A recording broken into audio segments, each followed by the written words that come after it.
And now, brothers and sisters, we have the opportunity to hear from the great Kahan, Koheleth Hawkins. Praise God. Praise Yahweh. You may be seated. May the peace of Yahweh be with each and every one of you. Today, while I'm speaking, I would like you to focus on something that Pastor said to us a long time ago. Not too long ago, but he said it before. And what he said is that we're the most important thing in the plan of Yahweh at this time, okay? We're the most important thing in the plan of Yahweh at this time.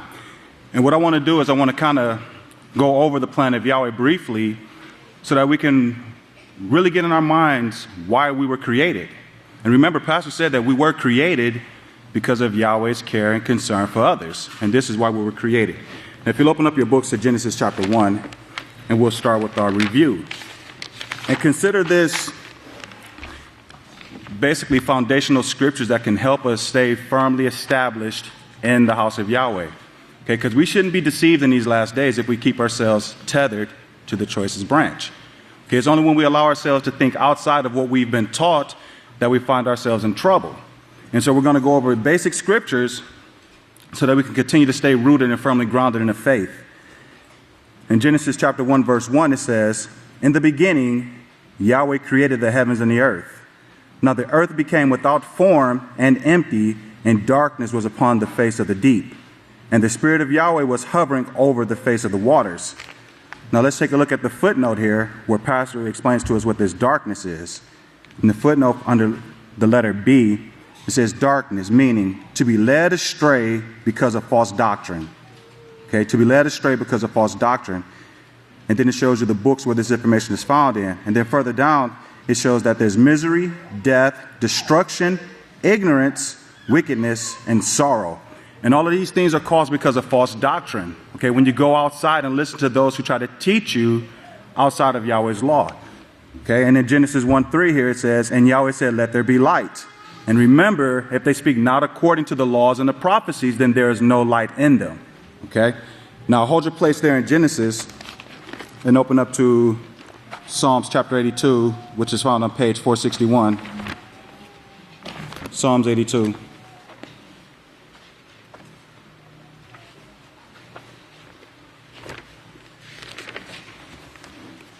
And it reads, now remember why we were created. And on the face of the earth there was death, destruction, misery, false doctrine. Yahweh stands in the assembly of the gods, and he gives judgment among the gods. Yahweh says, "How long will you defend the unjust and show partiality to sinners? You should defend the weak and the fatherless. You should maintain the rights of the poor and oppressed. You should rescue the poor and needy and deliver them from the hands of the wicked. You know nothing. You understand nothing. You walk about in darkness, and all the foundations of the earth are shaken because of you." Okay. "I have said you are gods, you sons of the Most High." And so look back over to Genesis and look at verse 126. "Then Yahweh said, I will make man in my image, according to my likeness, and they will have rulership over the fish of the sea, over the birds of the air, over the cattle, and over the birds, the earth, and all of the creeping things." Okay, so we see here that Yahweh created us because there was no care and concern for life in the universe. There was death, misery, destruction, all of this false doctrine going around, turning people to the ways of death instead of leading them into the ways of life. And so Yahweh said, I will make man and give him rulership. But this rulership isn't going to be given to every single man, but only those who abide in the doctrine of righteousness, only those who bring forth the laws of Yahweh. Okay? If you turn over to Isaiah chapter 40, which is page on 555, because we'll see that not everyone's going to accept this doctrine. Page 555. Isaiah 40, verse 13. "Who will know the mind of Yahweh? Who will know the mind of Yahweh? What man will he teach instruction? Whom will he counsel or instruct or teach in the way of justice, knowledge, or in the way of understanding the law, in order to separate him for a holy purpose?" So what's this holy purpose? If we look to Exodus 19, verses 5 and 6, we see that it reads, "If we truly obey the voice of Yahweh by keeping the commandments, the statutes, the judgments, then Yahweh will separate us and we will become a kingdom of priests." Okay, this eternal administration, being or becoming the causers of life, being just like Yahweh himself. And as we heard in the law class last night, we should be saying we are Yisrayl Hawkins, okay? We are Yisrayl Hawkins. Why? Well, because Yisrayl Hawkins rules as Yahweh rules. The priest who rules is Yahweh. And that's what we're learning how to do. We're learning how to become just like Yahweh, ruling just like Yahweh. Now, I wanted to read to you the footnote under the word likeness in Genesis 1:26. And it means to consider, to compare, to think, and to use similitudes. So how do we do this? How are we taught this? Well, Yahweh sends us someone to teach us. Yahweh sends us a messenger to teach us to become just like him. We can't do it on our own. And we have 6,000 years of history to prove that we are nothing like Yahweh without a teacher of righteousness. Okay, 6,000 years of history to show you we are nothing like Yahweh without a teacher of righteousness. So again, here in Genesis 1:3, it says, Yahweh said, let there be light. And so there was light. Okay, now let's turn over to 1 Yochanan chapter 1. 1 Yochanan chapter 1. This is on page 964. In verse 5. And it reads, this is the message which you have heard from him and declare to you that Yahweh is light. Okay, so Yahweh is light. Yahweh said, let there be light. Okay, and so we're coming to Yahweh. We're seeking Yahweh to find out what this light is. Okay, it's Yahweh. So we're going to explore that a little bit more. Well, I'll just tell you in Psalms 119, verse 105, it says that the laws of Yahweh are light. So Yahweh gives us his law also so that we can see and understand the difference between what's right and what's wrong. Okay, the difference between the holy and the profane, the difference between the clean and the unclean, the difference between life and death. Okay, these are the things that Yahweh gives us. And then he says, choose for yourself this day. Choose life. But we're free moral agents to make our own choices. So what are we going to choose? Life. We're going to choose life. And it says, and in him is no darkness. And what is darkness? Misery, death, destruction, false doctrine. There's no false doctrine in the house of Yahweh. Okay, there's no false doctrine in the house of Yahweh. It says, in him there is no darkness, evil, falsehood, deception at all. These things are not in the house of Yahweh, and they're not in the ministers of Yahweh. They're not in the ones sent or the ones who stand in unity with the choicest branch. Okay, they're not in the house of Yahweh. We will not find this foolishness in the house of Yahweh. And if we say that we have fellowship with him, but walk in darkness, we lie and do not practice the truth. Well, again, we see this darkness, this false doctrine, this deception, this death, this misery, this wickedness. Okay? If we partake in these things, then we don't practice the truth. And again, the truth is also the laws of Yahweh. Psalms 119, 142, and 151. The laws are truth.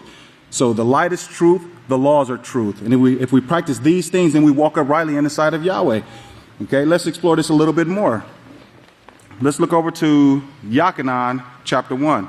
And again, these are all familiar scriptures, because what we're doing is we're continuing to make sure that the foundation that was laid is solidified. Okay, no chips in it, making sure that it's firm, established, and that we can continue to build upon it. Because as the house of Yahweh is growing, we should also be growing. Okay, Yochanan chapter 1 on page 814. In the beginning was the plan of Yahweh, and the plan was with Yahweh, and the plan was Yahweh's. The same plan was in the beginning with Yahweh. All things were done according to it, and without it nothing was done that was done. In this plan was life, and that life was the light to mankind. Okay, the light being the laws of Yahweh. Okay, the laws of Yahweh and Yahweh himself. Now that light shines in the darkness, but the darkness does not take hold of it. Okay, because remember what Abel said to Cain, sin is crouching at your door, but you must overcome it. So that we're going to be surrounded by this darkness, but we don't have to allow it to take hold of us. We can use the laws of Yahweh as our strength, as written in Malachi and all of the other scriptures, that the laws of Yahweh are our strength.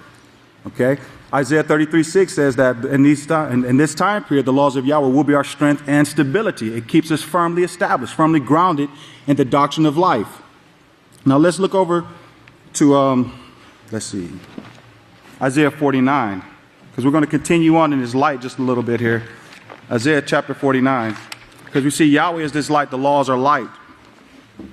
In verse 6 here, Isaiah 49:6 on page 561. And he said, it is not enough that you should be my servant to rise up the tribes of Jacob and to restore the protected of Israel. I will also give you for a light to the Gentiles, so you may be my salvation to the ends of the earth. So now we're talking about, Father Yahweh is talking about pastor here being a light to the Gentiles. And so when the House of Yahweh was established, who was here at the House of Yahweh when pastor was doing all of his work getting the House of Yahweh established? We were all in the nations, all of us, every last one of us. And then we saw this light, and we came running to the House of Yahweh. You know, praise Yahweh. We came running to the House of Yahweh because we saw this light. But then what occurred? Who cut the light out? How did we end up in darkness? You know, some of us left the House of Yahweh. Why? Because of false doctrine. But we seen this light and then we turned the light out on it? No, it's amazing to me. You know, because I remember, and even now when you see people come to the House of Yahweh, they have this great zeal and determination to remain in the House of Yahweh. But then we lack endurance to stand firm because of the tests and trials.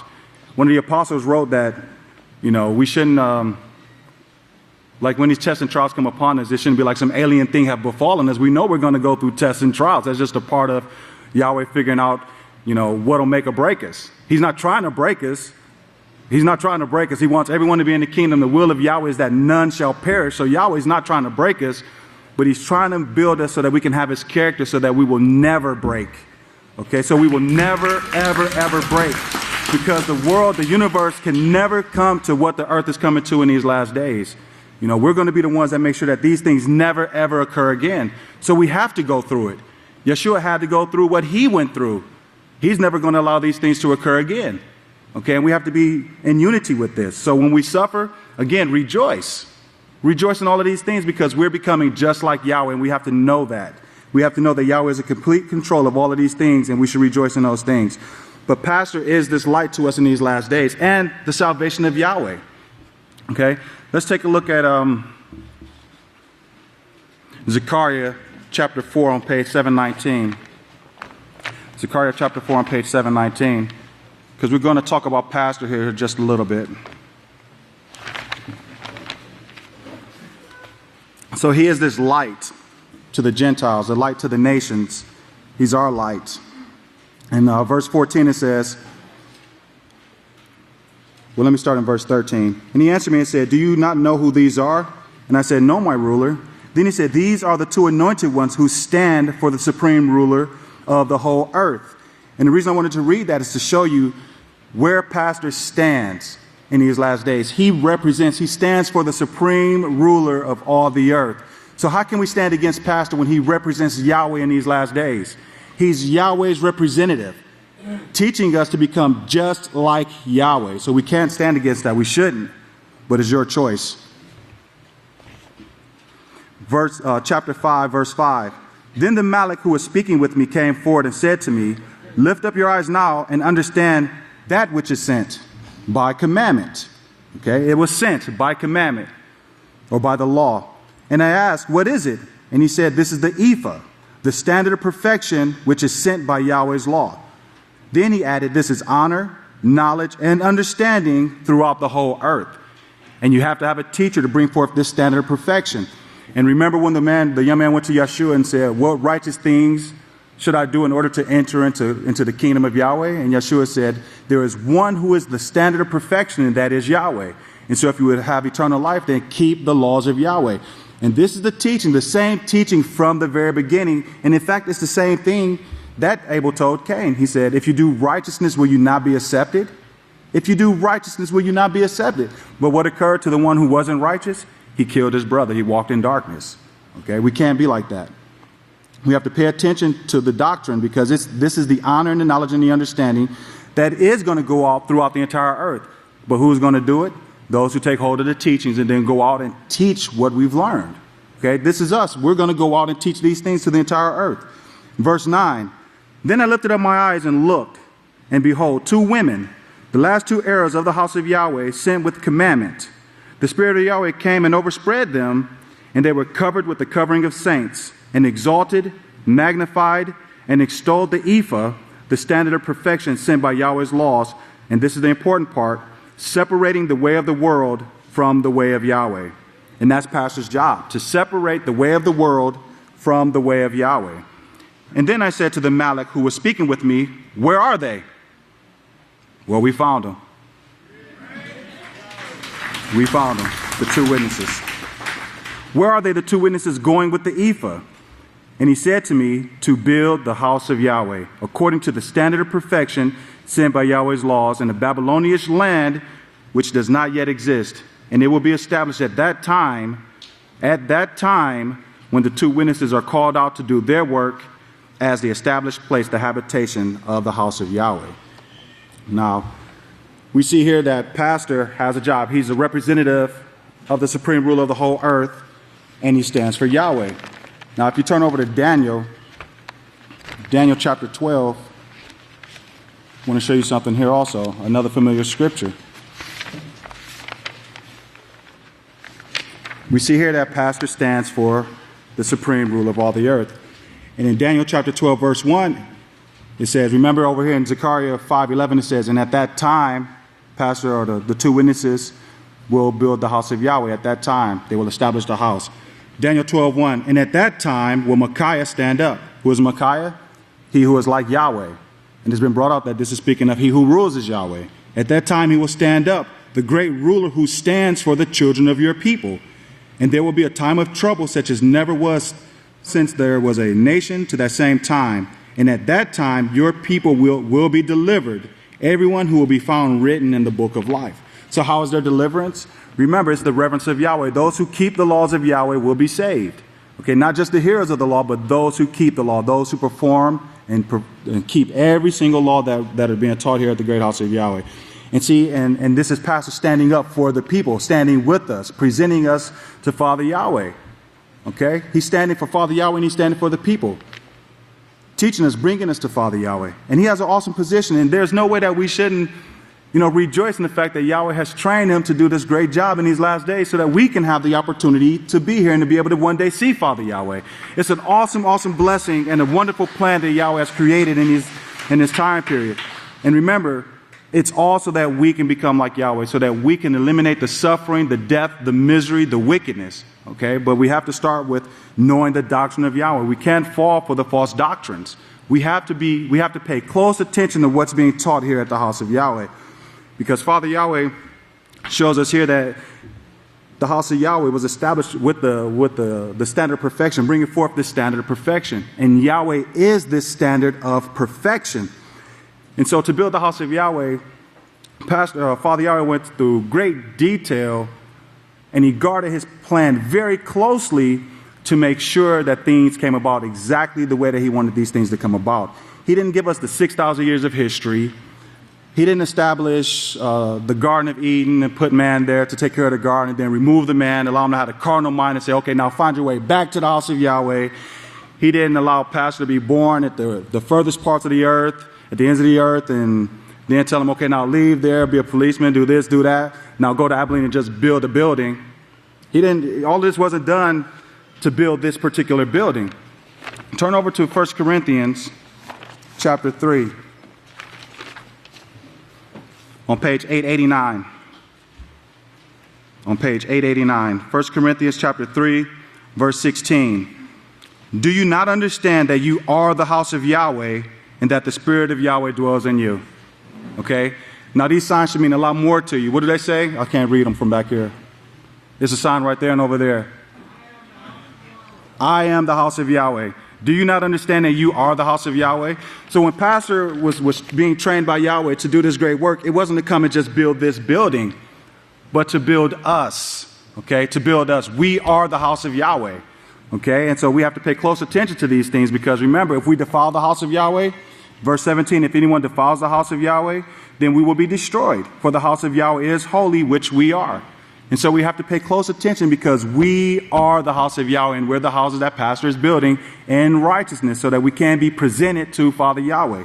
Okay? And I would much desire that the Spirit of Yahweh dwells in me. So, and with every house, there are expenses. We need building material. Okay?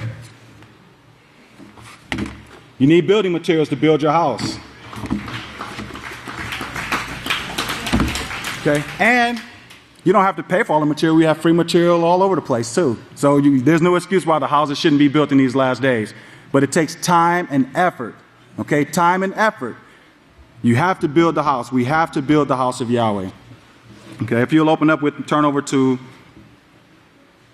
Oh, another thing I wanted to mention. In Genesis 21:33, we see Abraham actually did the same thing. He was taught by Melchizedek, a priest of Yahweh. And what did he do in Beersheba? He established the people who served and kept Yahweh's laws. I wanted to tie that in with what Pastor's doing in these last days, establishing a people, the houses of Yahweh, establishing a people who will serve and keep the laws of Yahweh. Okay? Now, right here in verse 16, where it says that the Spirit of Yahweh dwells in us, we are the house of Yahweh, and the Spirit of Yahweh dwells in us. Look over to verse 2:16, because it's what we read also earlier in the book of Isaiah, chapter 40. And it says here, for who will come to know the mind of Yahweh? Who will be instructed by him, but we who have the mind or the Spirit of Yahweh? And again, we know that the Spirit of Yahweh are the laws of Yahweh, according to Romans chapter 7, verses 12, 14, and also verse 16. The laws of Yahweh are righteous, they're holy, and they're spiritual. So who will be instructed by Yahweh? Those of us who think like Yahweh. Those of us who are being made in Yahweh's likeness. Being able to compare, to think, to use similitudes exactly as Yahweh does. So those are the ones who will come to know the mind of Yahweh, those who pattern themselves in the same form of thinking as Father Yahweh. And it's not a difficult thing to do. All we have to do is come here, sit, pay attention to the one who teaches us peace, and then practice these things. And then go out, and even if we don't open our mouth, we're still teaching. We're teaching by example. We're teaching by example. If we never said a word, people will know that you're different. And this has been proven time and time again. If you work here in Abelin, out in the world here, you'll be working, you're quiet, you won't say anything. Hey, you're one of those Yahwehs, aren't you? Yes, I am. Yes, I am. You're one of those Yahwehs. Yes, I am. Praise Yahweh. Because it's your example. And they'll say, well, what is it that y'all do over there? And you're thinking like, oh boy, they're about to try to turn all of this around. And so you just talk to them a little bit, and it's like, wow, okay, well, what they show on the news is totally different than what I actually see. Because you're setting a righteous example for the house of Yahweh. Now, if people never ask you that, then you might want to examine yourself. If they didn't call you one of those Yahwehs, you might want to examine yourself. Maybe you're not doing everything that you need to do to show that you're separate. Like Pastor's teaching us, he's separating the way of the world from the way of Yahweh. So if they don't see a difference, then we need to work hard to make sure that they see a difference. Okay, we need to practice the things that we're learning here at Yahweh's Great House. All right, let's turn over to Ephesians chapter 5, which is on page 919. I wanted to kind of go back a little bit and touch on this light again, because we are the seeds of Pastor, we are the seeds of Israel. And we've covered the fact that Yahweh is this light, Pastor is also this light to the nations. And in Ephesians here, 5 verse 8, it shows that we were once in darkness, but now, it says, but now you are light as Yahweh, walk as children of light. Walk as children of light. Okay? So we can easily say that we are the children of light, or we're the children of Israel, or we're the children of Yahweh, because remember what Yeshua said to the 12 tribes at that time. He said, if you were the seed of Abraham, then you would be doing the works of Abraham. If you were the seed of Abraham, you'd be doing the works of Abraham. And so in these last days, if we're going to call ourselves the children of Israel, the children of Yahweh, the children of light, then we have to be doing the works of the one that's teaching us. We have to be doing the works of Israel, which is the work of Yahweh.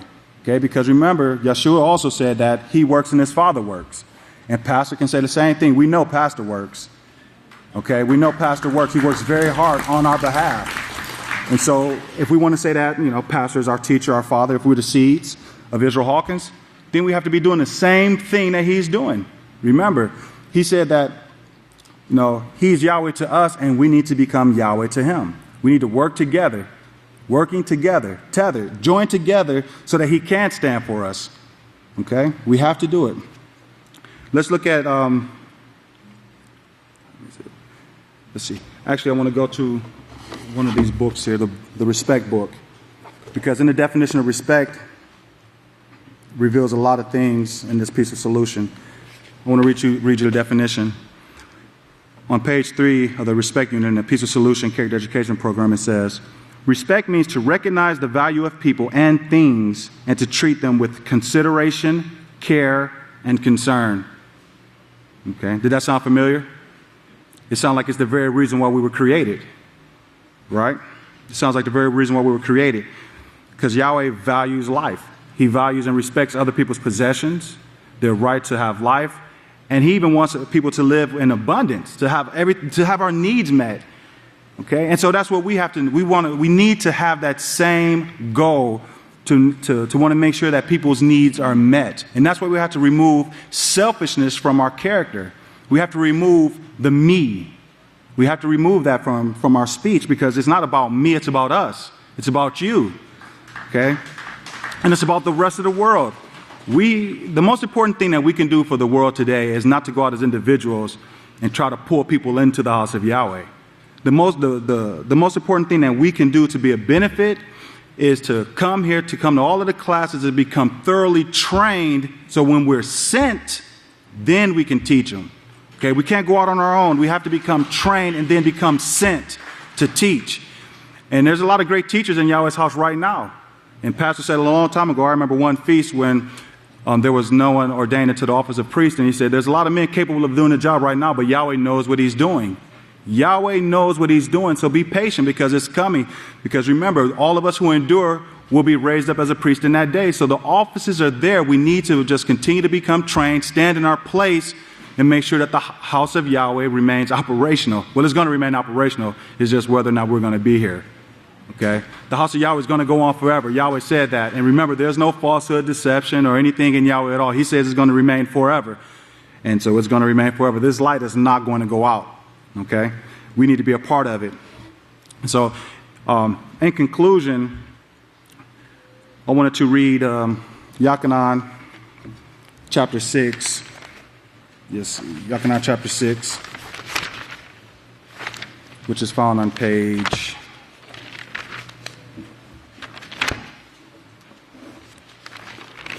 822. Yachanan chapter 6 on page 822. Because we want to make sure that we understand and recognize the one sent. Okay, we want to make sure that we recognize who Yahweh sent to us in these last days. And there should be no doubts in our minds who Pastor is. Not one doubt who Pastor is. We can't be like the children of Israel who fell because they didn't listen to Moshe or really recognize that Moshe was the one sent. We can't be like the children of Israel in the days of Samuel when they rejected the priesthood and decided that they wanted a king to reign over them. We can't be like those who are with Yeshua as he fed and taught them the laws of Yahweh. And we're talking about the Savior. They left and turned from Yeshua. We can't be like those men who heard the words of life coming from the Messiah and then betrayed him, denied him, and then nailed him to the stake. We can't be like these ones. Okay, we have to make sure we recognize and understand who Yahweh sends to us. And the only way we'll know that is through the scriptures. It says that this man will teach the laws and the prophecy. Everything that comes out of his mouth will be according to the very word of Yahweh. In Yachanan 6, verse 67, it reads, Then Yeshua said to the 12, Will you also leave? And Simon Kepha answered him, Teacher, to whom would we go? You have the words of eternal life, the law and the prophets. But we see even Kepha, in a moment of weakness, failed to stand up for Yeshua. Okay, we can't let this occur to us. Kepha knew that Yeshua was the one sent. He knew it. He said, no, there's no doubt.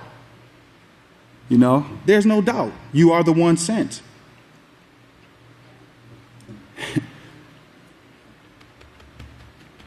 But he still fell in weakness. And not one of us should ever be like that concerning our pastor and overseer. This man loves us dearly, and he desires every last one of us to be in the kingdom of Yahweh. Every last one of us. And even if we have trouble, even if we're having doubts, he still gives us time to become strengthened. That's the mercy of Yahweh, allowing us to continue to come to the house of Yahweh, to become trained in Yahweh so that we can see Yahweh. Okay? At this time, I'd like to present to you the light to the nations, Yahweh's salvation to all of us, the greatest teacher in the world, the great Kahan, Yisrayl Hawkins. Shalom, everyone. Come on. Much better. You may be seated. Well, you can see Yahweh's way coming. You can see the prophecies coming to pass. May the peace of Yahweh be with each and every one of you. Let's see, Wednesday was Pentecost. We had 2 days and got another Sabbath. If we could have this 2 more days and tabernacles would start, it'd be great, wouldn't it? As you saw, that Texas drought, the drought is getting severe. And the article here says that 90% of Texas now is I don't know when that film there came out, but it says in this one, 90% of Texas is under drought conditions. Minus 20 inches of rainfall. That makes us a desert. It turns Texas into a desert, and if it stays that way, which it may do it, and people may start leaving Texas, and like they did Oklahoma. Wow. Los Angeles Times. I don't know if you saw this or not, but the Joplin, Missouri, where they had the bad tornadoes. They have a fungus there now that is killing people. Some of the people that went there to help got this, and it's really crazy what the way this fungus is. They have to, you get it. They say they have to cut it out of you, and it says the surgery should be done immediately. Now, there's several people got this already. And they said if you get it, surgery has to be done immediately to remove all dead and infected tissues. Surgery can lead to disfiguration because it may involve removal of the palate, parts of the nose, or parts of the eyes. Without such aggressive surgery, however, chances of survival are greatly decreased. So you can see what death does, and of course not only death, but the uncleanness of the sewage and the water and so forth, and that's probably not the worst of it. We also got a fungi that's devastating the wheat crops. And they're searching desperately to find what this is. And, of course, it seems like the new gods that are out to destroy is increasing daily. Syria have been reported for planning nuclear activity. And this was very interesting, I thought. The U.S. blocks the quartet meeting on the Middle East. That's the U.S. They blocked the quartet meeting. They blocked the quartet meeting on the Middle East. They said they simply weren't ready for it, ready to face this problem. It wouldn't help. Well, of course, the quartet, that's what we were studying last week. And Pentecost, last Sabbath, we were studying the New World Order. And Yahweh found it necessary to show the tree from which Yahweh's orders come, and then the tree from which Satan's order comes. And of course, this was in the beginning, and this is not a new world order, but it's just coming from the same source. And in the last days, Yahweh shows by the prophets that Yahweh is guiding His house through Yeshua, the high priest. The prophets also show a standard of perfection being brought forth. We've brought that out, so there's no doubt as to where Yahweh's house is and the work of Yahweh is. It's the last and seventh work of Yahweh. So we're in that last time period right now, in the time of the quartet, in the same period as the quartet, and the quartet is striving desperately right now to get a peaceful solution, but they're going about it in a way that would bring forced peace, forced ceasefires. They're trying to beat the enemies down. And this has never worked in the past. It started with Cain, and it's never worked. It's only created larger armies and larger weapons and mass destruction now in the end times. But this time of the quartet is the same time period when sin of the heathen has reached its peak, and you'll find that scripture that says sins of the Gentiles have reached its peak, but it's sins of the heathen, the people who don't believe in the house of Yahweh, which are the majority, by far the majority at this time. They won't be long because they're all going to disappear. And before this thing is over, Satan too will disappear, along with all of her messengers, Yahweh shows. And then Yahweh's kingdom will be set up. The time of great trouble we're in right now with this, the same time as the quartet, shows the time of the great trouble and why these wars are being fought. We see that 4/5 of the population will be destroyed by nuclear wars. Daniel, if you'll turn over to Daniel 2, it's found on page 672. I had my notes in that page, so I have it here ready for you. But we're in that time period, and we're in the time period when Yahweh's tree is, of course, bringing the standard of perfection to the world. And the last figure that we've reached here in the last few months, when we started this massive campaign to reach all nations, and we're doing so, I think it was, praise Yahweh. Let me see if I got the figures here for you right quickly. Yes, the last one I showed you, I told you Pentecost. Now this was just Pentecost, and it was 53,848,000. It's now up to 55,230,000 just in that few days. 55,230,628.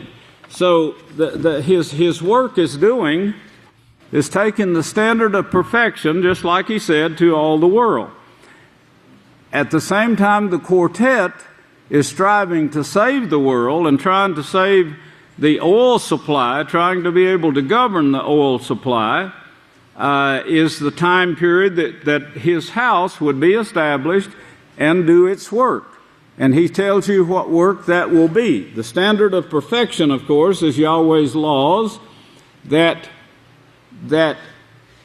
will guide the universe very soon now to stop all wars and fighting. The world too, that is the world that we live on, the earth that we live on. But here in the Daniel, the 2nd chapter, we're actually shown the governments that come down to the time period of the quartet. And the quartet, of course, is part of these 4 powers that Yahweh speaks of here that are represented, that are actually represented with the altar of killing, the 4 horns here. It's not an easy thing to look at all this killing. And of course, when you see this altar of sacrifice and the 4 horns it represents, then you see the prophecy. If you study about all the animals that was killed and slaughtered sin offerings, these burnt offerings, and what they represent with this. Anyway, think about this 4 horns and the burnt offerings that took place. They just represented sin and bodies that went up in ashes.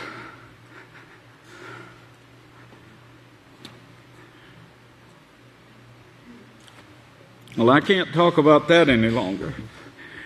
Boy. Anyway, in the days of this quartet, if you want to put quartet there, that's what this stupid thing here represents.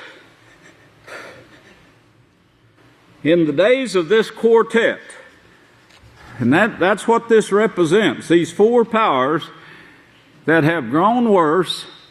They were the worst ever when the Roman army, the Roman Empire here, took the lead in the last part of this quartet, took over the three powers, and then became the fourth leading power, combining all the strengths of the four horns here, and the murders then that took place after that with the Roman army and the Catholic Church and the Crusades. If you could read about this and tie this together with what represented it on an altar of burnt offerings. And then Revelations, where Yahweh shows, we'll get to this later and read it when I can, but the Revelations that shows that Yahweh then has said, you've judged her righteously.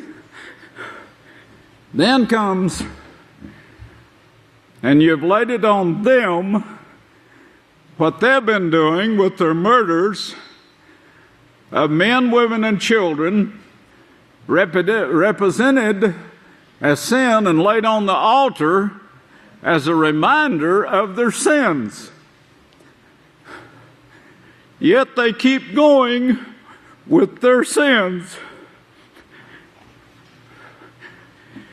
And then the Yochanan wrote Revelations, this is their just reward. Well, Psalms 91, as we saw last week, 3 days ago, you'll stand by and see the reward of the wicked, because they will be dropping all around you in the fire that is represented by the great altar of sin and the four powers that Yahweh limited it to here in Daniel, now represented by the quartet in Revelation 6. And Yahweh says in the 2nd chapter of Daniel here, verse 43, he says, and just as you saw the iron mixed with earthen clay, they will mangle themselves with seeds of men, but they will not hold together, just as iron is not mixed with clay. And in the days of this quartet, in the days of these four powers, and the days of the quartet, that's these kings, these kings of the earth, Yahweh in heaven will appoint a kingdom of priests which will never be destroyed, nor will the kingdom be left to another people, but it will break in pieces and consume. It will, of course, destroy this by the sword of Yeshua's mouth. You've got to tie together that with Yochanan 5 and about verse 21, where it says, all judgment is given unto Yeshua, who is the Son of Man, because he is the Son of Man, and he is giving Yahweh's judgment. That is, Yeshua gives that judgment to allow this to take place, something that has been held back now for years until Yahweh could finish his kingdom, that he is shown in parable by Yeshua himself, who said the first that was invited was not worthy. And of course Yahweh says, I want you to witness, I want heaven and earth both to witness the fact that I will not allow sinners into this. I will not allow any sort of sin to be in this kingdom. And those who won't repent and convert from sin will be destroyed. And the disciples said, will any make it? And he said, yes, they will. That kingdom will be established, as the prophets have said. Yahweh, Satan, will not be able to destroy this, and it will be set up, and it will never be given to another people. At that time, Isaiah 2 says, with the establishment of his house, that they will learn war no more. Well, let's turn over now to Revelations, the 10th chapter. Hold your place right there in Daniel 2, and turn over to Revelations 10, because this one shows, now this is speaking of the time of the end and the seventh Moloch, the seventh messenger, the last work on the candlestand. Remember the four horns of the altar of sacrifice and what they stand for, and the seven lampstand and what it stands for. And this seventh one will finish this kingdom of priests that Yahweh said in the days of this quartet, he's going to appoint his kingdom of priests. And then they will take over rulership. But that, of course, is not until 4/5 of the earth's population is wiped out. 4/5 of the earth's population represented by that altar of burnt sacrifices, burnt animals that represents sin. If you could think about the thousands and thousands of sacrifices that was offered on that thing to represent sin. It didn't take away sins. It was a reminder of sin and how evil sin is and what it's going to bring. Praise Yahweh. Here in Revelations 10 and verse 7, he says, but in the days of the voice of the seventh Moloch, when he will begin to sound, the great secret of Yahweh would be finished. That is, it'll be given, be taught. The great secrets that no one could understand up until now, the great secrets, they will all be brought forth, and that part finished, as he declared by his servants, the prophets. By his servants, the prophets.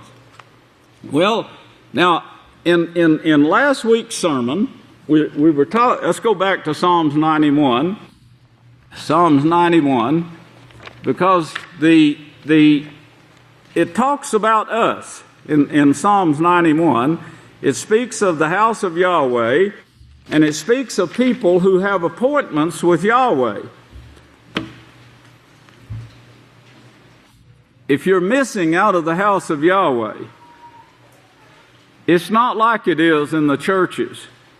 The churches are nothing but entertainment anyway anymore. You know, I can remember when people used to stand up, preachers used to stand up for righteousness. I have several friends that was Baptist preachers, and loved talking to them at one time when I was a very young child, and going to church services in the same school that I started school in, and then later in Brush Arbor meetings that was held by the side of my house. I don't know why it was there, unless Mother had something to do with it, or Dad.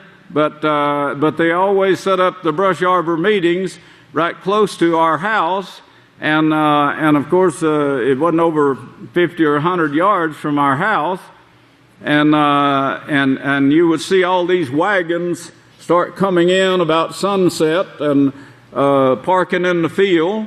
And because that's how people traveled, and they came and parked around this brush arbor, which was nothing more than a few poles. They dug a hole in the ground, buried some posts that stuck up about 12 to 14 feet, and tied a chicken wire or whatever they could find on top of them, and throwed some brush on top of that.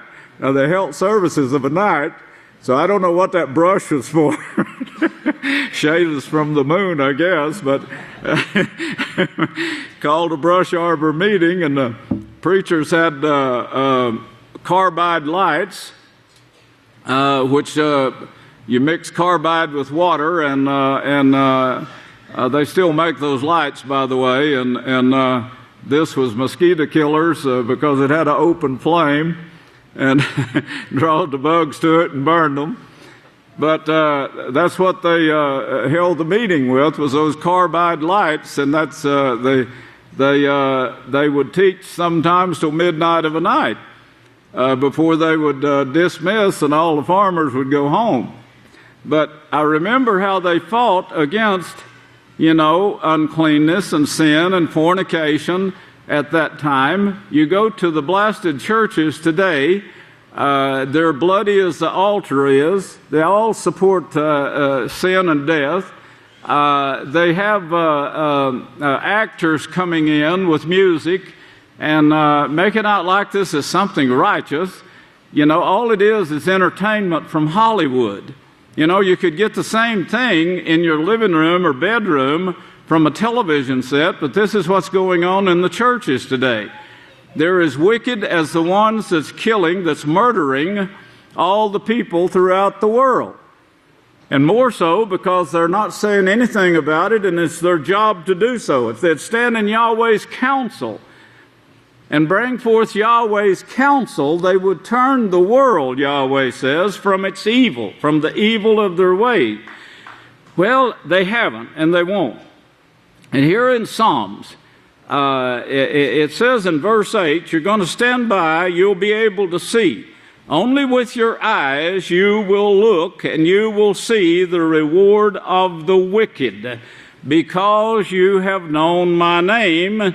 Because you have known my name. This is verse 14.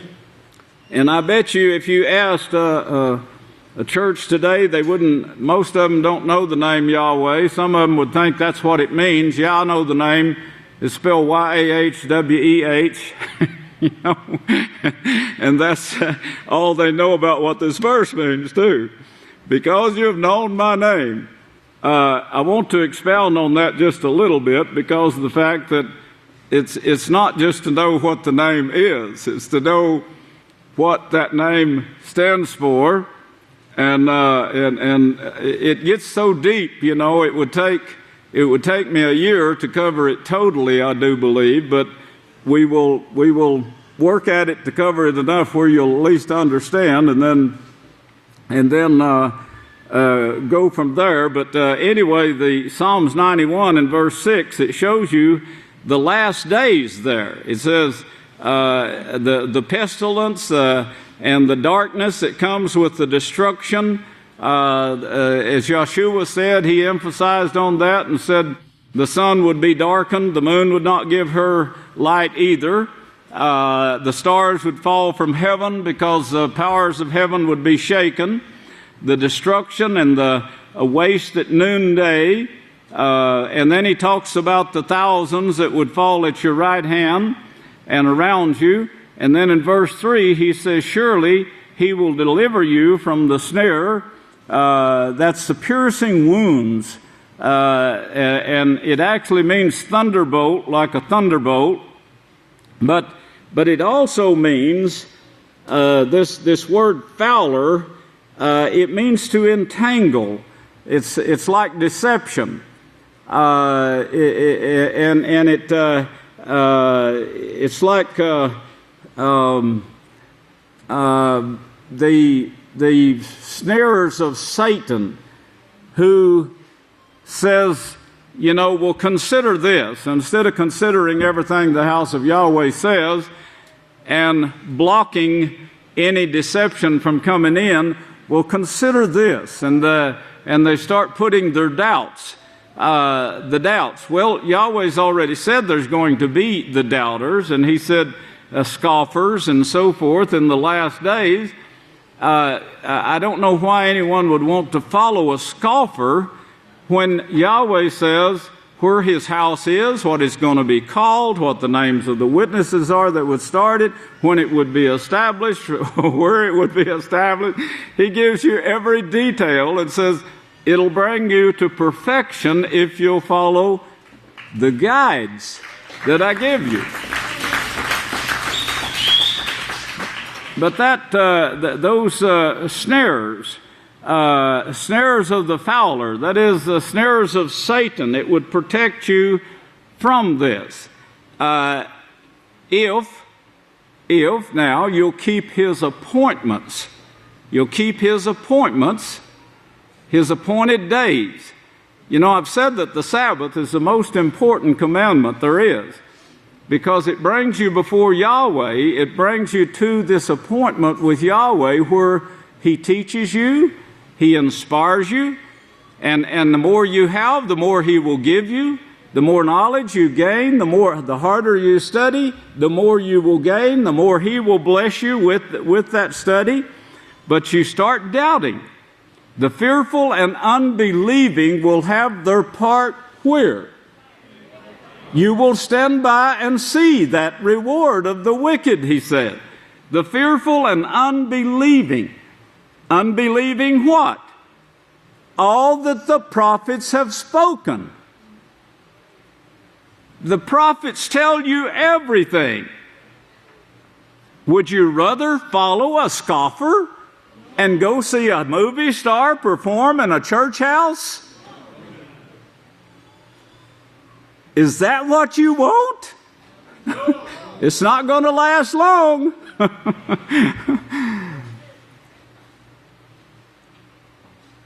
You know, when they show the Hollywood Minute, when I'm watching news and I see they'll say the Hollywood Minute is coming next, I'm frantic to get the mute button and change channels.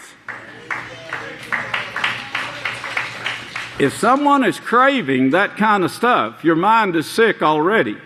And you'll make it worse. You'll make it worse by going to a church and watching one perform there.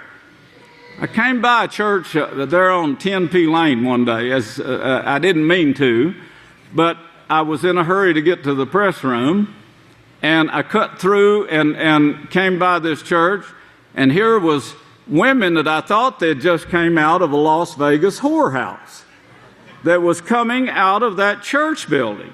Well, I found out these were stars from Hollywood. Less picked, less famous, but they are paying these whores from Hollywood to come to their churches and put on shows. Most of it is musical, but of course you got to twist with the music. And you've got to expose your body with tight dresses, low cut, high cut, so forth. I mean, all of this comes. It's like the one that the Pope sat there and watched the young men strip down to their waist and perform in front of him. Wonder why he chose men. That should tell you something. They've brought their profaneness. They're all like Sodom and Gomorrah. That's Jeremiah speaking, not me. Believe what the prophets have spoken, and you'll see what they are. What do you hear when you hear the news about them? And the children they're raping and making sodomites out of. But we want to go to a church and see them perform for you? And you say, praise Satan?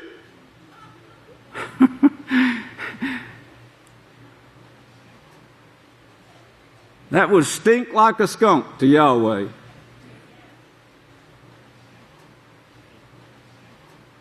I hope I get you to see how evil it is. I hope I can get you to understand that you can't be doing things like this and make it into Yahweh's soon coming kingdom. And it is very soon. It's all pointing in that direction. Well, he'll protect you, though, from this snare of the fowler if you'll do what he says, but only if you do what he said. Now, that was verse 3. If you look over to Revelations, hold your place there. I want to come back. But Revelation 16. Revelation 16, he'll protect you from the snare of the fowler. He's talking about keeping his feast there in Psalms 91. Keeping the holy days that the world condemns. Go to church and try to teach them to keep Yahweh's holy days and see how far you get. No, we want Hollywood whores to teach us. We don't want Yahweh's laws. Don't kid yourself. They don't want Yahweh's laws. They're not going to repent. None of them are. In Revelation 16, notice verse 1, he said, "And I heard a great voice out of the house saying to the 7 Malachim, Go your way and pour out the bowls of wrath of Yahweh upon the earth." That's bowls of judgment. "And the first went and poured out his bowl upon the earth, and there came this noisome and grievous sore upon the men who had the mark of the beast, and upon those who worshipped his likeness." Now, you've got to get all of this together here, because sending this judgment out, or pronouncing it to the world, taking it to all the world, and saying this is the perfect way here that Yahweh tells you to work in. This is the way to the kingdom, to being a part of Yahweh's kingdom. And then also taking the warning to the world, what they are doing, what you're doing here, this is what it's going to lead to. How did Yahweh know there would be a quartet in these last days? How did he know where it came from? The churches don't know this. They don't know what the altar of burnt offering stood for. They don't know what the 4 horns are that Yahshua is actually bound to in the last days. That the 1/5 of it is going to repent and turn to Yahweh. This is how much killing they're going to have to see before they finally say, hey, this way is not working. 4/5 of the earth's population wiped out. We need to stop. You see how close they have to get to it? Well, he's saying here, for this is the judgment, and this is Yahshua pronouncing this judgment. This judgment was given to him by Yahweh, as Revelations 1:1 shows. Yahweh gives him this, and he pronounces it to the world. What the world is going to bring upon themselves. Look at verse 7 now. Verse 7. "And these will fall by your side, thousands of them. Only with your eyes you will look, and you will see the reward of the wicked." Well, the reward of the wicked, let's go back to Revelations again. Verse 7, we just read that. Revelations 10, verse 7. That's the end of it right there. 10, verse 7. "In the days of the voice of the 7th Malach, when he will begin to sound, the great secret of Yahweh would be finished, as he declared by his servants the prophet." The secrets that Daniel showed also. He said in the days of this quartet, he's going to establish this kingdom. We're very close to that right now. The Psalms 91 verse 14 says, Yahweh says, "Because you have set your love upon me," remember Exodus 20 and verse 6, you love Yahweh by showing him that you're going to keep his commandments, repenting and converting. "I will deliver you," he says. I will set you on high. I will set you on high because you have known my name. You have known my name. What on earth could that mean? Well, I know his name is Yahweh. Well, that's about all anyone knows. Let's see. I decided I had to add some more here. But know his name. This word here, known, it's the same word that's used in know, or for know, to know something, but it's used differently and with different things in front and behind. But it means to know, and then it means to ascertain by seeing. By seeing, like you'd see Scripture, you'd see what the prophets have spoken, you'd see Yahweh's house being established, you'd say, hey, that It's what the prophets spoke way back then. How would they know that would be done? Well, it's used in a great variety of senses. Figuratively, literally, emphaum, and inference. Not speaking of just to know the name Yod He Wah He, and by the way, this word is pronounced actually Yada, but it's not like the word they translated Judah. It's not like that. It's spelled Y-A-D-A. That's the pronunciation of it, pronounced Y-A-W-D-A-H. But it means to know or to learn. You've got to learn. And of course, to learn, Yahweh says, you've got to go to the place where I'm going to be and come before me, and then you're going to have to rejoice before me, have to learn to rejoice before me, and I will teach you. So it means to learn, to know, meaning observation. And the word observation, this, if you look it up, then it means observing, the observing of a law or duty, custom, like the feast itself. So this word, known my name. Now, this is what it means. This is part of it. This is only part of it. It goes on and on and on and on and on. But because it brings you to perfection, this one word here in the meanings, it can actually, if you follow this out and just trace it out and then follow it, it'll actually bring you to perfection because of the things it means. Strict in observing a law. Known his name? Well, it's more than YHWH or Yod He Wah He or YAHWEH. This is part of it. It's a strict, and because you have been strict in observing my law, paying careful attention.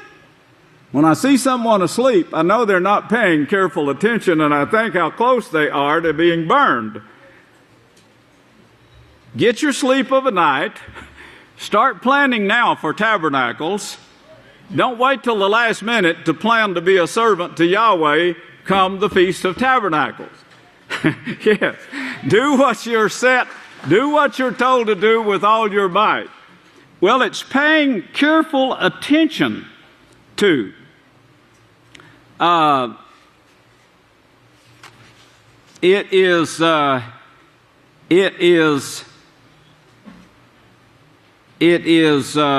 to adhere to a law, custom, and so forth, to celebrate a holy day. Now, all of this is in the word known, because you have known my name. Well, how would that help you to know his name? It shows you Yahweh himself. And the fact that you're following Yahweh. And then if you add to it what Yeshua said, put a towel around you and be a servant. And if you've done it to the least of these, you've done it to me. If you've done it to the least, you've done it to Yahweh. And there's a whole bunch more besides that now.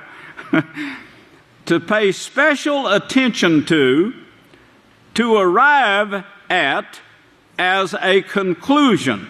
So this is my conclusion. I want to be baptized into Yahweh's house, into his family. And I make my vows to Yahweh to do so. And then here comes Satan and says, yeah, but consider this. You ought to give her a kick in the...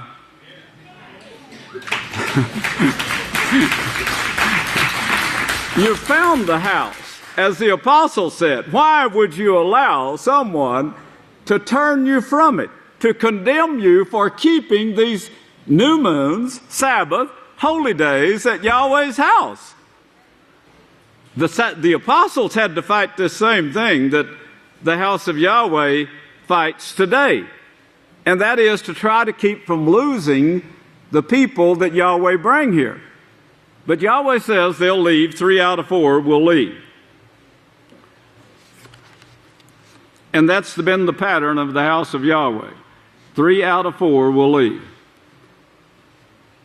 The next thing that he shows here is, of course, care. Now, we just covered observation, and you can see how strict that is and how deep it goes. And I didn't cover all of it, but I just covered enough to show you that you've got to keep his feast, be very strict in keeping his feast, be punctual, follow all the instructions as Deuteronomy 17 shows. Go to the priest and do what they tell you to do, the decision they make for you. Well, that's the way to get into the kingdom that he is going to appoint in this time period that we're in right now in the days of the quartet. But this next word is care, and known his name, care and love. Well, of course, you learn it at the feast days. You learn to love him, and you learn to love the people, and you learn to bestow great honor upon the people in the house of Yahweh. And as the disciples said, some of the least ones we bestow greater honor even, in order to help them and help them along to understand and to grow. Meaning you must depart away from, as Yahweh says, come out of the world and be separate. That's one of the. Let's turn over to 2 Timothy. We'll be coming back to Psalms 91 if we get time, but we probably don't have time. But look at 2 Timothy, the 2nd chapter here. 2 Timothy 2, and I've got one. 2 Timothy 2 and verse 19. 2 Timothy 2 and verse 19. He said, nevertheless now, the foundation of Yahweh stands sure. Well, of course, to know Yahweh, you got to know the foundation of Yahweh. So the foundation of Yahweh, this is found on page 938. 2 Timothy 2 and verse 19. Nevertheless, the foundation of Yahweh stands sure, having this seal. So you've got to know what the foundation of Yahweh is. That's knowing or known. Because you have known my name. The word name, it might help you to put authority there instead of name, because that's what it means, authority. Know my authority. Know my authority where it's found. It's found in his house, found in his priest, found in his witnesses, found in Yahshua, coming straight from Yahweh. My authority is given to Yahshua. Yahshua is giving it to the 2 witnesses. He's bound to the 2 witnesses in these last days. All the donkeys are tied to him in these last days. That's where our authority comes from. Name, because you have known my name. You've known the authority of Yahweh. Now this will help you to understand the rest of this if you will keep that in mind. So the foundation of Yahweh stands sure. It's not going to change. Nobody's going to change it. Satan can't change it. I wouldn't change it. I said last night, I made the statement last night. I was so... Shouldn't have started that again. Man. Okay, having this seal, Yahweh knows those who are his because. So this, having this seal here, knowing you knowing my name, my authority, having this seal, Yahweh knows those who are his, because everyone who reverences the name of Yahweh departs from iniquity.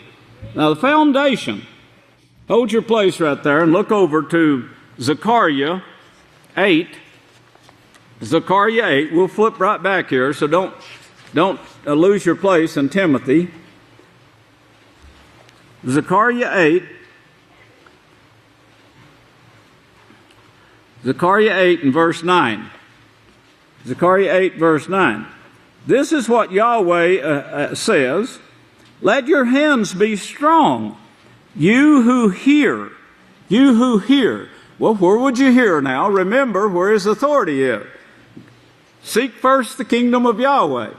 Seek his house, His house is named the House of Yahweh. In the last days I will establish my house. The great 23rd Psalm says, I will dwell in the house of Yahweh until a church brings a whore here for me to go see. Isn't that what it says? Well, why are the people going to see the whores then, if that's not what it says? I thought they're supposed to believe what the prophets have spoken. He says, I will dwell in the house of Yahweh forever. When you're baptized, set your mind to do this, and don't let Satan change it, brethren. Coming here is so easy. We make it so easy, we even pay plane tickets and bus tickets for people who don't have the money the first time.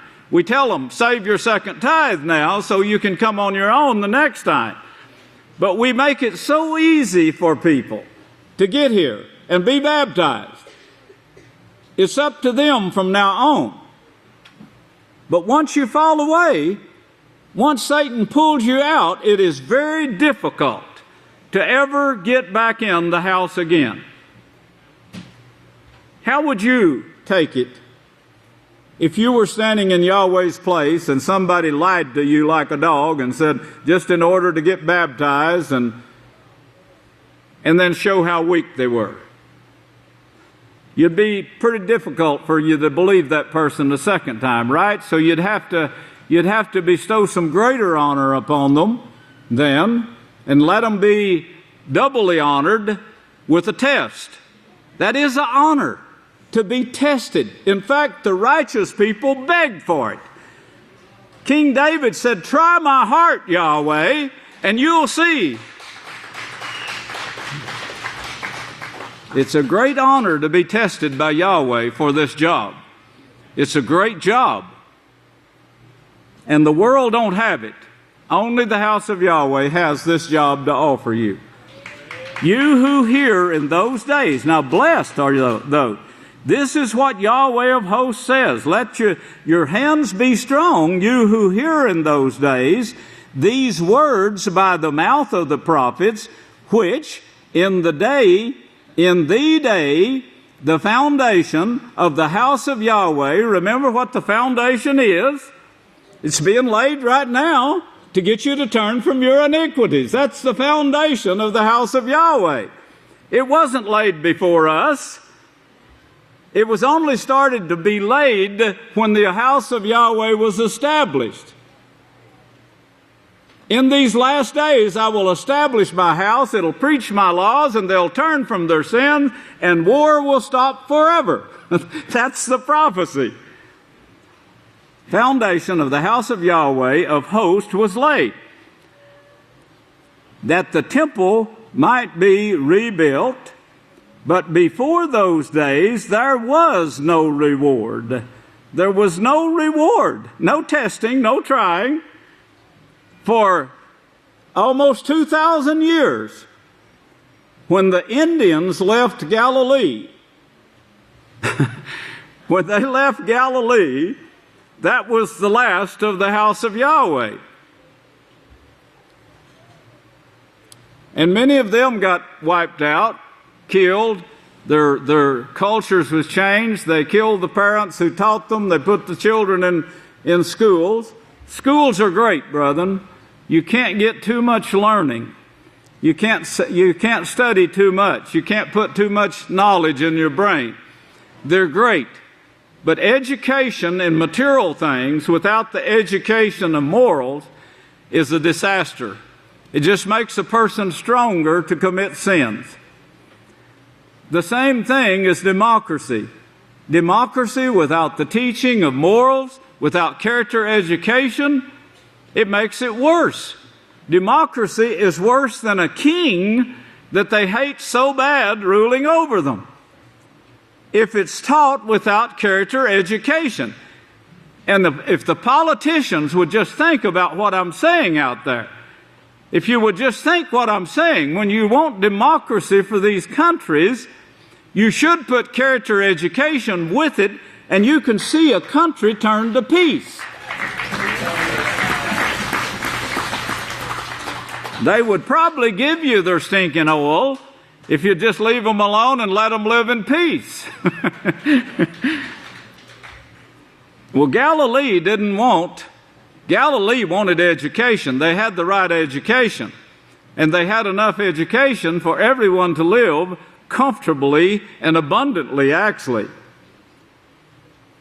They taught the name Yahweh, they lived the name Yahweh, and that's the reason the world hated them, wanted to wipe them out. Well, what did it get? What did they get from it? They got more wars and fightings. They can't even get along among themselves. And people split off from the great Roman Empire. Yahweh showed it wouldn't stay together. He says this won't stay together. You know, it's going to break up, split off, and fight against each other, just like you're doing here in Israel right now, fighting tribes. And it'll get worse as the weapons get bigger. Because the mouth of the ones to preach the reward, it wasn't there. They were silenced. Neither was there any peace because of the enemy, that is Satan, who turned every man against his brother. Well, surely anyone can see that that's what's alive and working in the world today. The world at odds with each other. And back to 2 Timothy 2 and verse 2 Timothy 2 and verse 19. 2 Timothy 2 and verse 19. Nevertheless, this foundation now of Yahweh stands sure, having this seal, and that's what we're laying today, is the foundation of Yahweh. Yahweh knows those who are His, because everyone who reverences Yahweh. Now, if you're reverencing Yahweh, you're not going to go to a church to watch some whores perform or listen to some music that you could get on the radio here. I beg you not to, because I beg you to study what this worldly music does to your brain. It actually damages your brain. Worse than alcohol, it said. And you can, if you don't believe me, pull it up, Google it, and read it, and you will see what it does. If you can't find it, we got a copy for you if you want to actually study it and teach it to your children. Years ago, when I put my children in public school, in the House of Yahweh, the foundation of it was just being laid. I put my children in public school. I wanted them to be educated. And I talked to the teachers who lied to me. I talked to the principal who lied to me. I told them, we don't eat unclean foods. Now, can you teach my children without getting them defiled? Oh, yes, Mr. Hawkins, we'll certainly do that. And we'll let you know when we're going to serve something else, when we're going to serve pork, because we know that pork is unclean. And so we know this, so we'll let you know, and you can keep your children or have them bring a sack lunch or whatever. Well, the first thing I knew, the children came home. The teacher said they could not participate in recess. They set a weenie, unclean weenies on their plate. They knew they were pork wieners, so the children would not eat them, and the teacher said, you can't go play until you eat your meal. Well, of course, the child sat there and went hungry, but they didn't eat. I was so pleased with the children, so, they stood up to righteousness. But we saw we could not allow our children to be defiled. Of course, the world condemned us because of that, and they started lying like dogs about the house of Yahweh, and did, and still are today. They hate us now because we won't allow our children to go to the public schools. If you allow your children to go to public schools, please be careful. Please guard them. The dangers there are worse than driving down the streets of Abelin with a gun in your hand. And of course, if you do this, be sure you talk the peaceful solution when they rise up and when they go to bed and so forth, to keep them from falling into these traps, brother. The peaceful solution only works when you apply it like Yahweh says to apply it.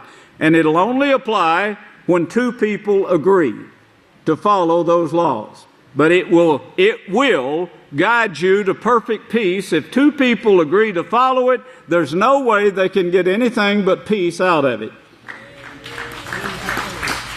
Well, Yahweh knows those who are His, because everyone who reverences the name or knows the name, learns to know the name of Yahweh, departs from iniquity. Departs from iniquity? Okay. Well, you know, iniquity now, that means the doing away with the law. So you depart from iniquity, you got to depart from those who teach iniquity. You can't go around people who teach iniquity. Let's turn over to Revelations 18. So the meaning of this is not just to depart from iniquity. That would mean you stop doing away with the law. You yourself stop doing away with the law. If you stop doing away with the law and you go to people who teach iniquity, you haven't stopped iniquity. You haven't turned from it. You're being a part of it. And Yahweh says you'll be classified in that tree. Yeshua said, and it's actually translated word for word, I know not what house you're from, is certainly not mine. Now that's the way he actually said it in Hebrew. I know not what house you're from, it's certainly not mine. Get away from me, you who practice iniquity. Practicing iniquity is going to a place, the place of the gods, which teaches iniquity. That's part of it. That's part of practicing iniquity. That's not all of it, but that's part of it. Here in Revelations 18, now if you read this and you read Psalms 91 and Yahweh says, I will protect you, if you don't do what He says here, read it for yourself now. Read it with me. It's found on page 982. Revelations, right? All the way to the back of your book of Yahweh. 982. Psalms 91 is what you need to compare it to. And after these things, I saw another messenger come down from heaven, having great authority, and the earth was enlightened with his glory. And he cried mightily with a strong voice, saying, Babylon the great is fallen, is fallen. Well, this is what the quartet is coming to. The great four powers that we see in Daniel 2:44, the second chapter of Daniel, those four powers represented by the horns, by the altar of burnt offerings, representing sin and death. Babylon the great is fallen and has become the habitation of demons, and the hole of every foul spirit, and cage of every unclean and hateful bird. He's speaking of the city, verse 18 of chapter 17 there. See that verse 18 just above there? 17 verse 18. The woman which you saw is that great city that reigns over the kings of the earth. Reigns over these four powers, the quartet. The quartet. Look at verse 9 of chapter 17. And here's the mind that has wisdom. The seven heads are the seven mountains. How did he know that the Catholic Church would sit on seven mountains? And all of them named after gods who bring in the filthiness of their abomination. Mystery Babylon, it's called, in verse 5 of 17. Well, he says, after these things now, I saw chapter 18, verse 1. After these things, I saw another Moloch come down from heaven. And verse 2, and he cried mightily, saying, Babylon is fallen and has become the filth of the earth. Fallen from Yahweh. This is like Cain, who went out from the presence of Yahweh. Put that together with the other scriptures, and you'll see he stopped keeping his appointments with Yahweh. For all nations, verse 3, all nations, except what? I don't see an except there. Do you see an exception there? All nations have drunk of the wine of her wrath, that is, her teaching of her fornication, her God worship, fornication, and the kings of the earth have committed fornication with her, and the merchants of the earth have grown rich through the abundance of her trades, Christmas, Halloween, Easter trades, bringing in the wealth. And I heard another voice from heaven saying, come out of her, my people. Come out of her? How can you get going to church coming out of her? How can you get going to see their movie stars, bringing their music and so forth? How can you get that and live by this right here?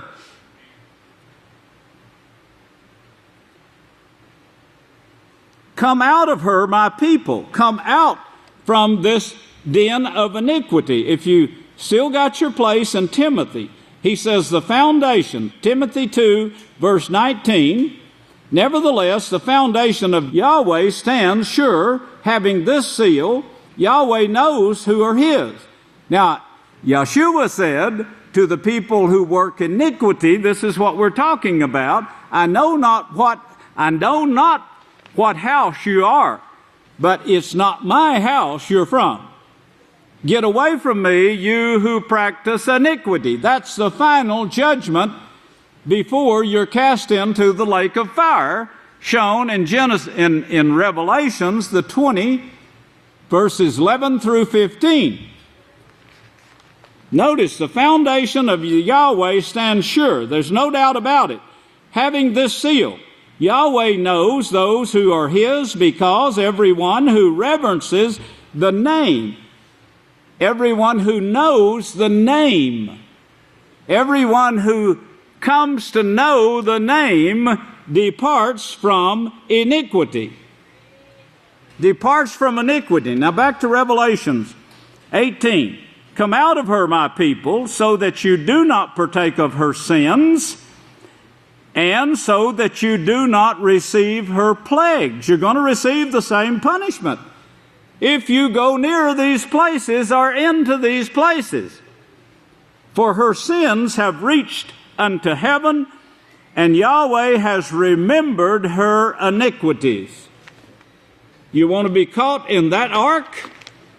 That's not Noah's ark. That's not Yahweh's boat you're on. Let's go to Matithia. Matithia. This is the last scripture. Matithia 7 now. Matithia 7. And you got to keep in mind what we just read there. Knowing the name Yahweh. Because you have known my name, this is not going to come near your dwelling. Because you have known my name. And what it means to known the name of Yahweh. Matithia 7 and verse 15. Beware of false prophets. Don't go running to them. It means stay away from false teachers. Know them by their works, verse 16 says, by their fruits. You don't see them keeping the feast of Yahweh. The feast of Yahweh is your protection. At his house, in front of Yahweh, rejoicing in front of Yahweh. That is your protection. That's how you get to know Yahweh.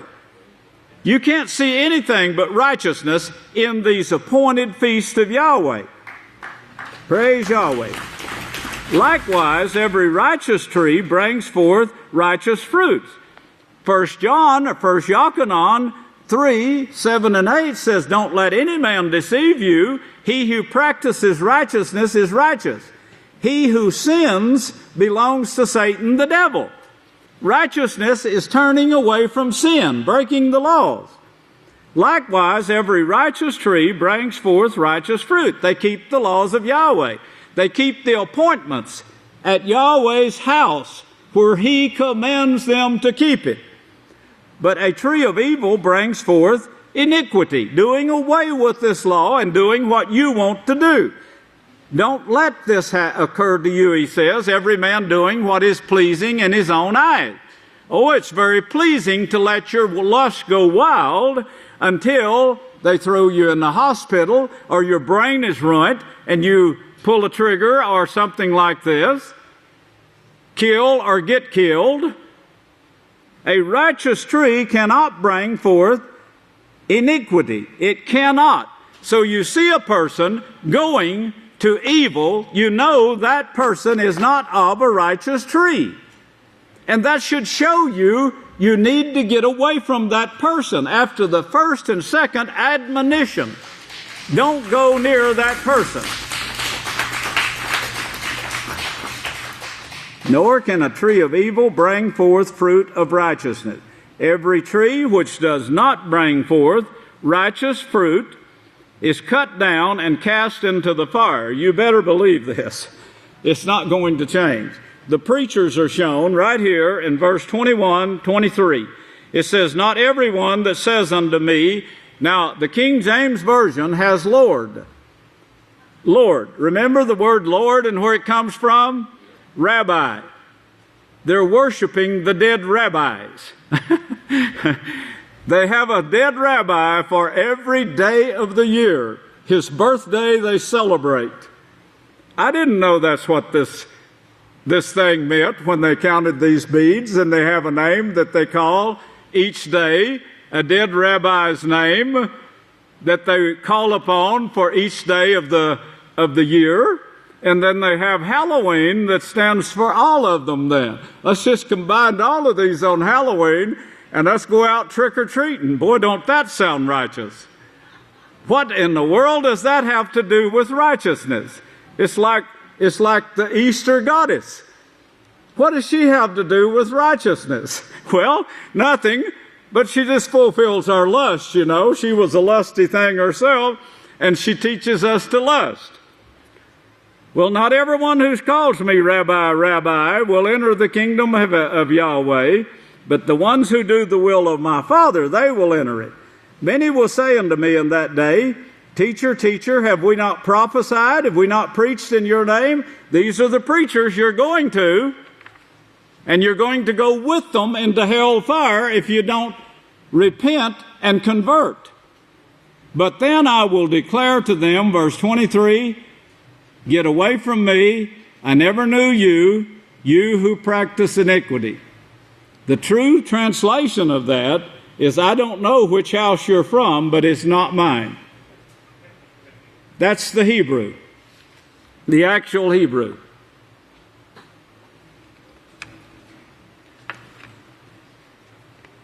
We've just touched on this subject right here.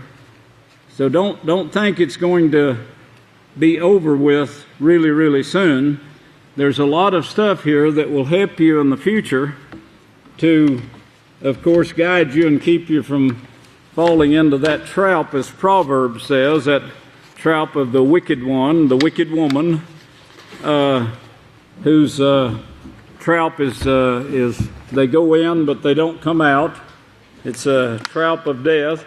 Well, of course, the world's in that trap right now, and the only way you could be a part of it is to join them. You know, Yahweh won't put you there by force, but if you do join them, then you will partake of the sentence that is already pronounced on them by the prophets. May Yahweh bless you, and I'll turn the service back to the next speaker. I love you, brothers and sisters.